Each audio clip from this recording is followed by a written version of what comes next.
for this fantastic discussion. I'm pleased to welcome you all to this second session about growing money on trees, literally, advancing the nature-based solutions and financing for the nature. I have two fabulous experts to talk about this subject, Professor Lian and Dr. Dzaeman. And without any delay, I would proceed to the first point of discussion. What I want to start by saying is that the voluntary carbon markets and the nature-based solutions have been around for some time, but they seem to be coming on their own in the past 2 years, that is 2021 and 2022. We have seen a remarkable increase in the volume and the value for the nature-based credits. Then we have also seen setting up of various platforms, marketplaces, exchanges. Some are in the works and some have been set up, including a few in Singapore. One is getting ready to be launched in Malaysia, and a few others in the region. What I want to ask is to both the experts one by one is that which three factors here are most important to scale and size this nature-based solution, because they could contribute a big role in terms of removing some of the emissions, which are very critical for the world to get to a 1.5 degree temperature and well in time. Also, what's the role of ASEAN? How can ASEAN capitalize on this opportunity and what it needs to do? We can start with Professor Lian and then go to Dr. Dzaeman. Thank you. Thanks very much, Jigar, for inviting us or for the opportunity to be in this panel. And also thanks for the very nice introduction and giving the context and background and for the question. So you asked for three things to consider in our pathway towards scaling up the potential of nature-based solutions or the implementation of nature-based solutions, particularly in this part of the world.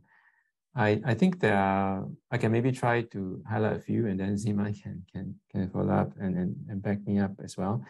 For me, coming from the academic sector, the research and development sector, of course, my pet peeve or my focus will always be on improving the science.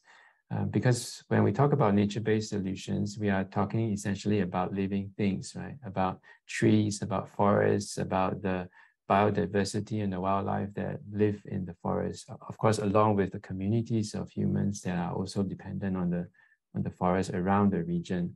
So for us, the most important thing is to understand how nature is delivering those ecosystem services to us, the services of carbon storage and sequestration in our part of the world and in the different types of ecosystems that we have in our part of the world.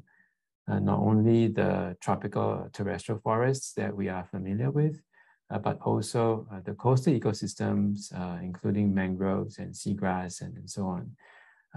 The fact is, although we have quite a good understanding of the role of nature in helping us store our carbon and remove carbon dioxide from the atmosphere, we still have a very good and complete understanding of some of the issues, including the rate at which these ecosystems are doing so across different parts of the region and across different ecosystem types, and the permanence of the system. How do we ensure that these services will continue to be developed or delivered over the next decades or indeed centuries?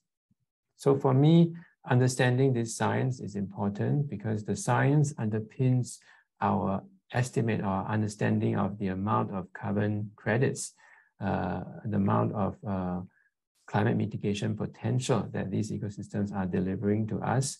And that in turn underpins some of the economic considerations, both with regards to the cost of implementing these solutions, as well as the potential of new economic opportunities that these solutions might be delivering to us. Maybe I'll stop there, and happy for Dzaeman to continue. Yeah, thanks Jigar, and thanks Professor Lian for that start of that question, answering that question. Couldn't agree less. For me, when it comes as a practitioner, I look at this problem as a from a slightly different angle. I think what is very important is trying to get some of the examples kind of off the theoretical kind of component into kind of practice and testing it out as a pilot to begin with. I think that's the kind of one of the few ways we can, test the plane as we fly it, because I don't think we can ever get everything in place at one go. Things change, and it takes time to adjust and to figure out how everything can work seamlessly. So I think by being risky and taking some of this risk into action can be somewhat of an example of how we can drive some of these projects into full scale. Yeah, so that's kind of like my take on some of these components. Okay, we move ahead with the second point, which is about the role of technology. When I speak about the nature-based solution, of late we have seen that the role of technology and the use of technology seems to be increasing. We are seeing companies like Salesforce, which are primarily tech companies, enter this field to set up a carbon marketplace. We are seeing many companies raise funds in the startup or the venture fund stage, who are working on remote sensing, on LiDAR technology, on satellite imaging, in order to provide a more reliable information or analysis about the carbon stored in forests. We are seeing this kind of technology advancements. And they are also nowadays popularly known as technology credits. They typically provide a better selling price, and therefore they have become very popular. Also, they might help in catching some of the fake credits that are being sold or fake claims that are being made. So my request to both the panelists, given their work in the field, is that if they can tell us something more on this aspect, how important it is, and if there is any practical example they can talk about without naming the company or the project, but how it helped enhance the overall value of the project and benefits to all the stakeholders. We can go to Dr. Dzaeman first, and then go to Professor Lian.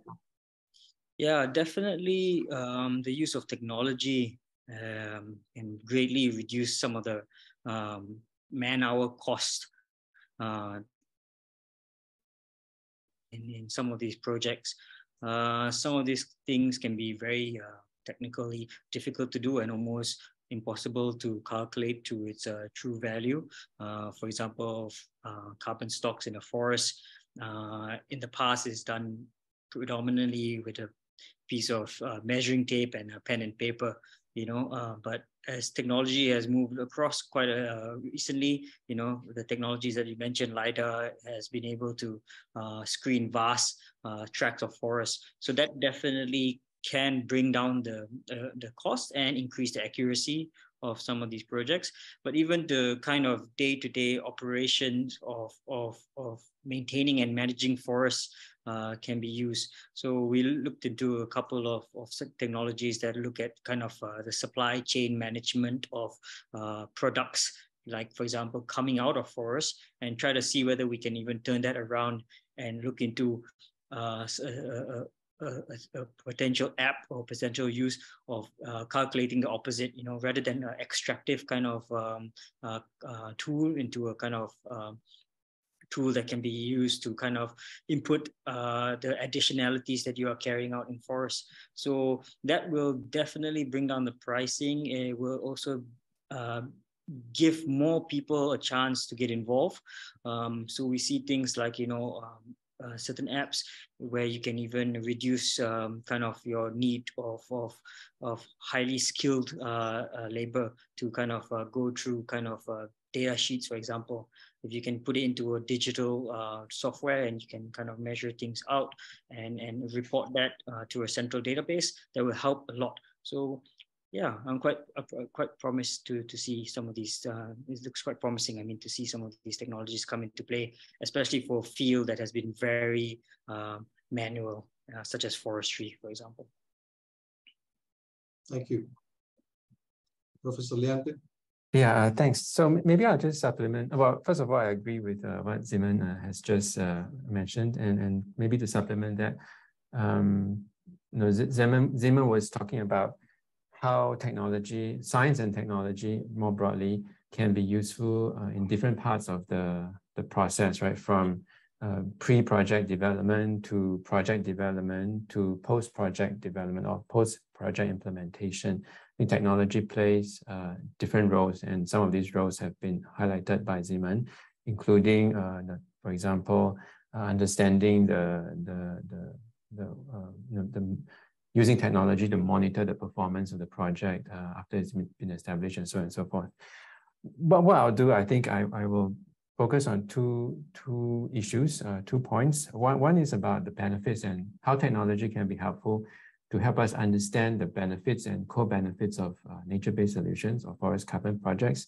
The second is about how technology can be useful for us to understand the risks, some of the risks and constraints of nature-based projects. When it comes to benefits and co-benefits, science and technology are very important for us to get as accurate an estimate of the carbon credits or the carbon potential as possible, so that we don't either overestimate or underestimate the amount of carbon credits that can be generated from a project. So if we underestimate, then of course we might be not fully realizing the economic potential of that project.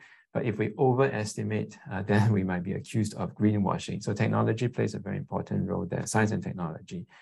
In terms of co-benefits, when I mention co-benefits, I'm talking about, for example, how the project might be benefiting the local communities as well, and how the local communities might be assured of the forests they are dependent on will remain standing because of that intervention, or how the biodiversity within the forests are also safeguarded because of that project. So these co-benefits of biodiversity conservation and community livelihoods can also be monitored and identified through technology, science and technology. So that is about benefits and co-benefits. And in terms of risks, we must not forget that nature-based solutions are not all about benefits, right? There are also risks and constraints to think about.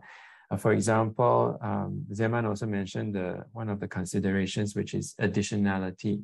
Now, how can we be sure that the project is actually providing some added value in terms of climate change mitigation, whether our investment is actually adding some new value that would not have otherwise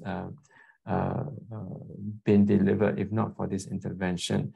Technology can help us understand that, science and technology. Then the other risk to consider is permanence. How do we ensure that the forest project, which is a new asset class, can be protected or safeguarded against threats during the project period?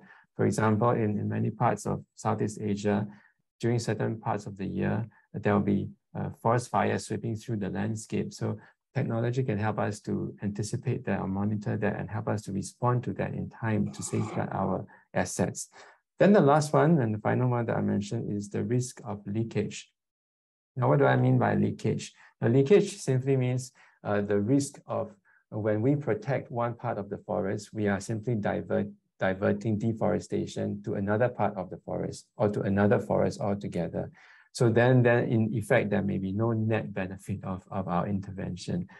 So technology can also help us to monitor and address that risk of leakage. very interesting. The third point I want to move on to in this very rapidly emerging field of nature-based solutions is about policy making. So in the last few conference of parties, we have seen the work on global fungibility of carbon credits, because the carbon credits could get developed in some countries, and some countries would be buyers, some would be sellers.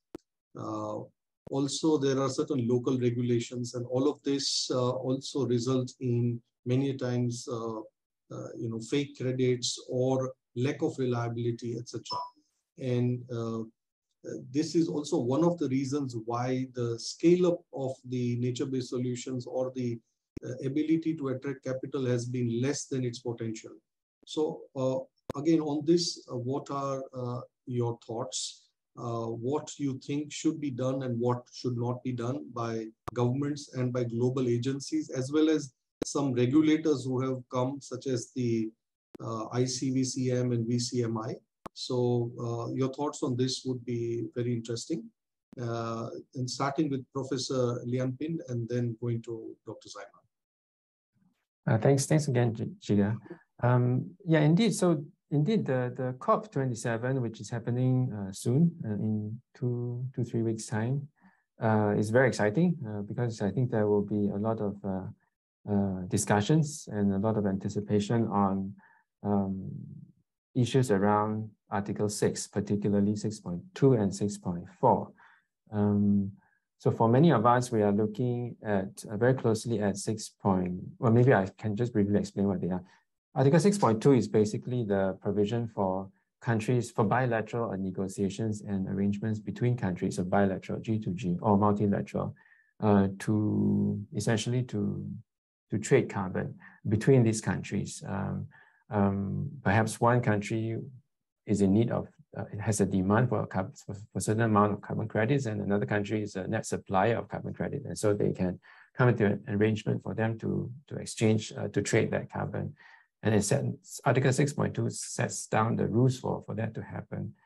And Article 6.4 is more about setting up a compliance carbon market for example, businesses to be able to, or countries to be able to purchase carbon credits from projects around the world, for those countries to meet their NDCs, or nationally determined contributions, which are essentially the goals or the targets that they have committed to as signatories of the Paris Climate Agreement.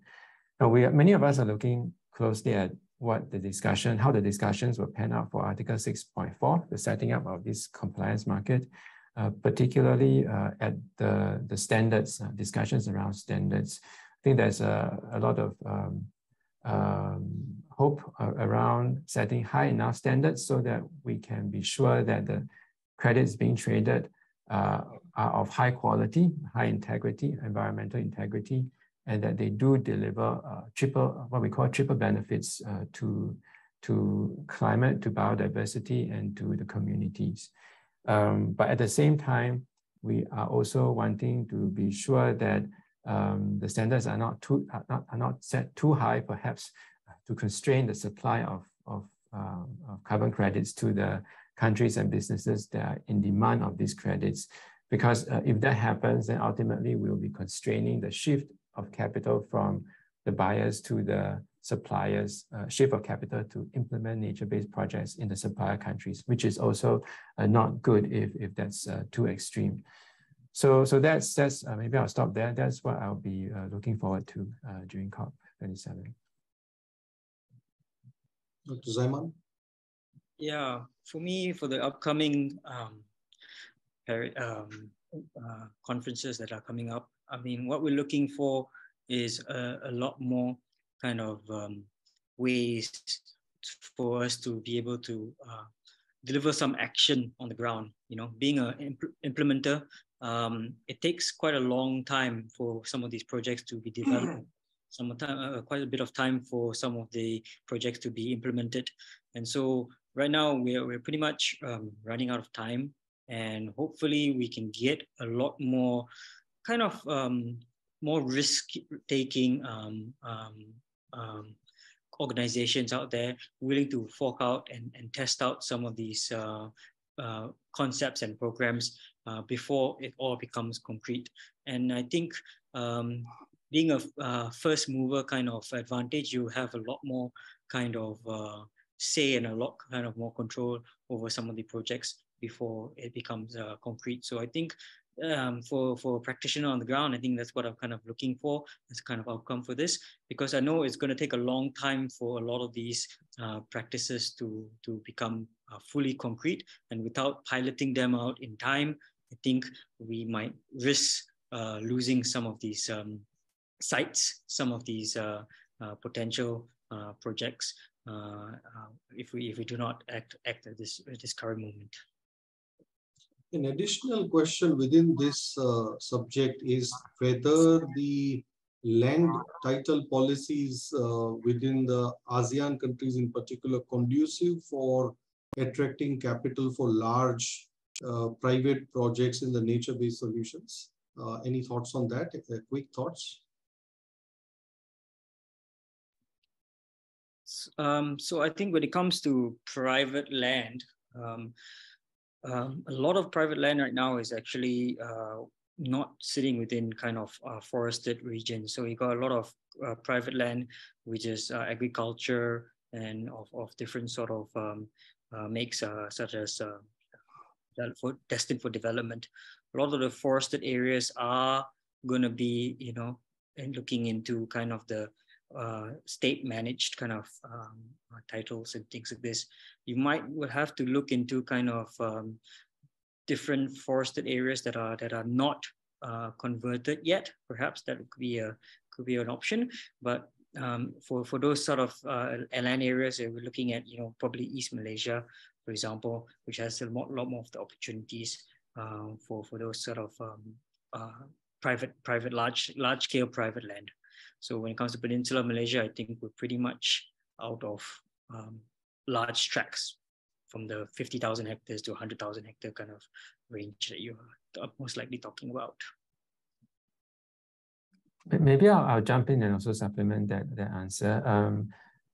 So I'll make 2 points. One is about private smallholder land, right? So in our part of the world, Malaysia, Indonesia, and other parts of Indo-Burma, there are, as we know, there are lots of very smallholder farmers or smallholder landowners that may be using their land for different purposes. Some of them still have forests standing on their land. For these smallholders, the challenge has always been that they don't have economies of scale for them to implement carbon projects on their land, because it's actually very costly. If you want to implement a carbon project, if you want to get it certified, audited, and so on, it's way too costly for small landowners. But I think there is the potential, and people are beginning to, foundations, NGOs are beginning to think about this potential to bring these different smallholders together in some kind of a commune, so that collectively they do have the economy of scale. And they could attract funding, funds, whatever, and help implement carbon projects on their lands collectively, even though they may be geographically slightly disparate or disjoint in different locations. So that's one. The second point I want to make is there is also now an interesting phenomenon that I am observing, whereby some of the very big land lease or concession holders, right? So these are not landowners, but they have concessions on their, or they own concessions, or they lease concessions for some for agriculture and some for forestry businesses. And there is now the trend that some of them are beginning to pivot their businesses towards not just using their their concessions for whatever business purpose it was meant to be, oil palm plantations or palm paper plantations, but they're also beginning to think about setting aside part of their concessions to become a carbon project, to become a nature-based project, either a forest conservation project or a reforestation project. And some of them have actually gone quite far. They have even gotten their part of their concession certified based on international standards bodies, VERA and so on. Whether or not they sell the credits is another question, but the fact that they are now pivoting towards that and spending the money, the investment to get them certified is a very interesting phenomenon. I think it's telling us that these big businesses, obviously having done all their financial calculations, think that maybe they could be the first mover in this space when the rules and regulations allow them to do that in the future. So very, very interesting and very exciting space. Thank you.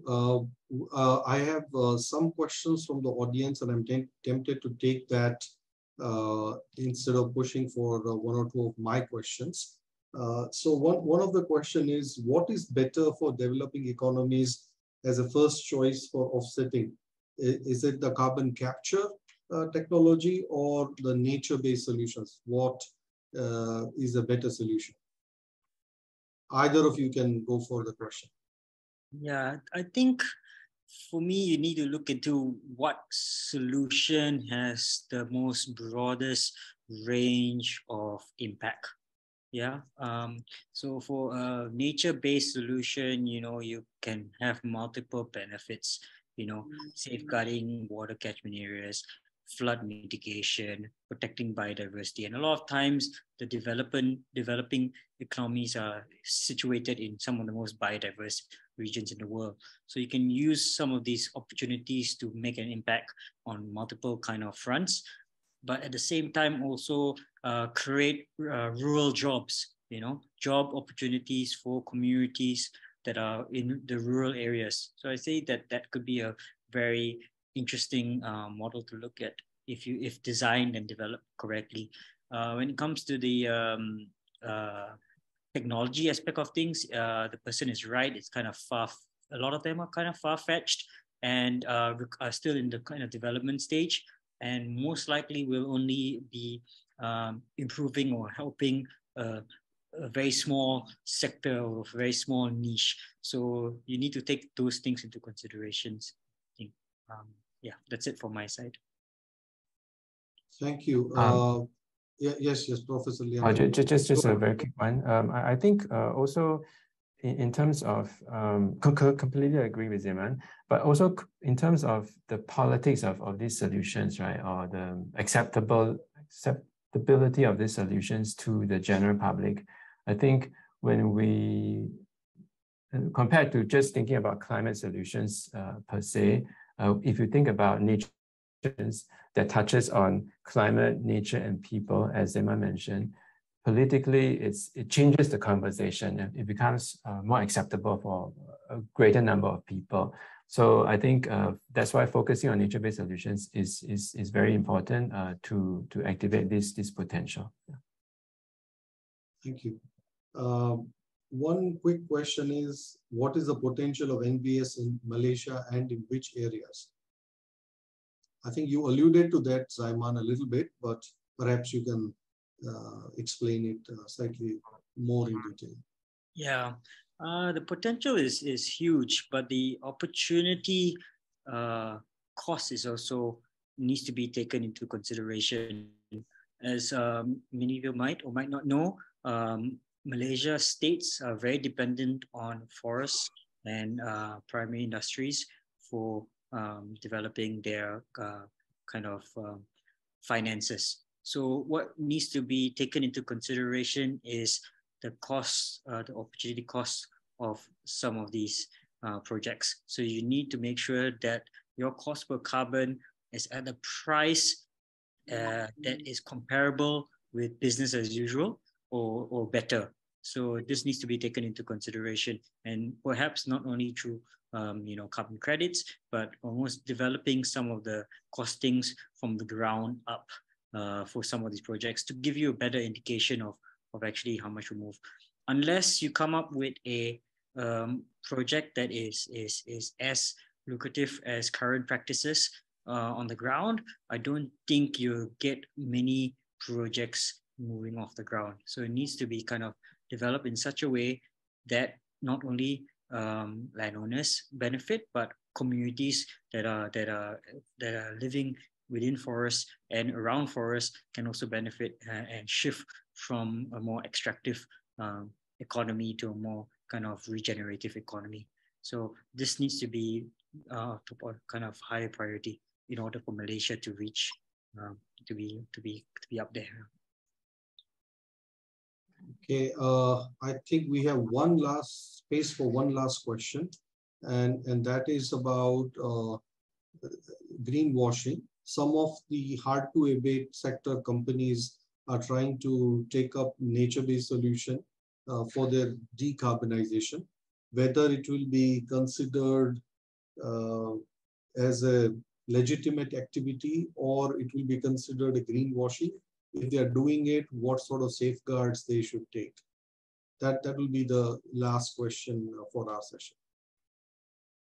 Happy to jump in and give it a go.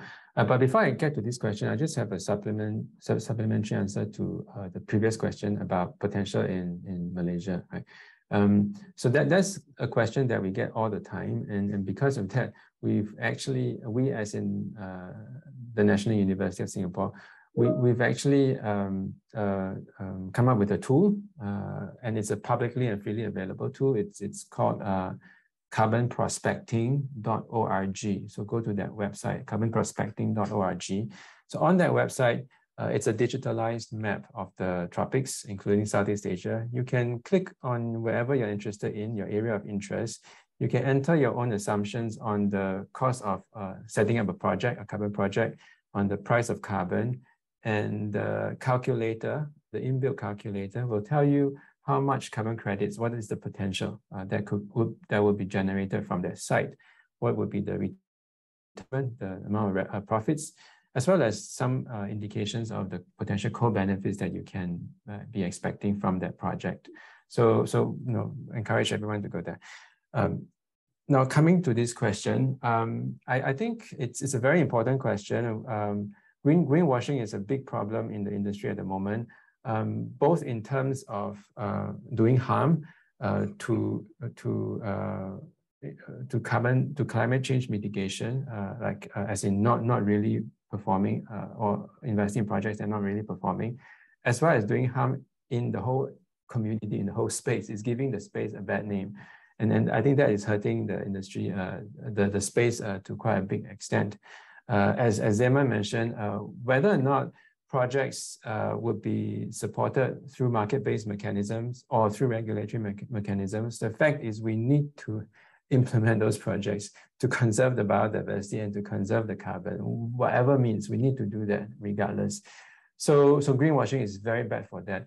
The way the industry is dealing with this, beginning to deal with this, is to have standards like the VCMI, the Voluntary Carbon Market Initiative, to make sure that the people who buy carbon credits and use them will use them responsibly. They'll use them only after they have exhausted all other means. After they've already had a policy on decarbonization, they've transitioned from fossil fuels to renewables, cut waste, increase efficiency, and then whatever else is left over that they cannot mitigate, abate, then they use carbon credits to offset that. So there are some solutions that are emerging, but the risk of greenwashing is still very high.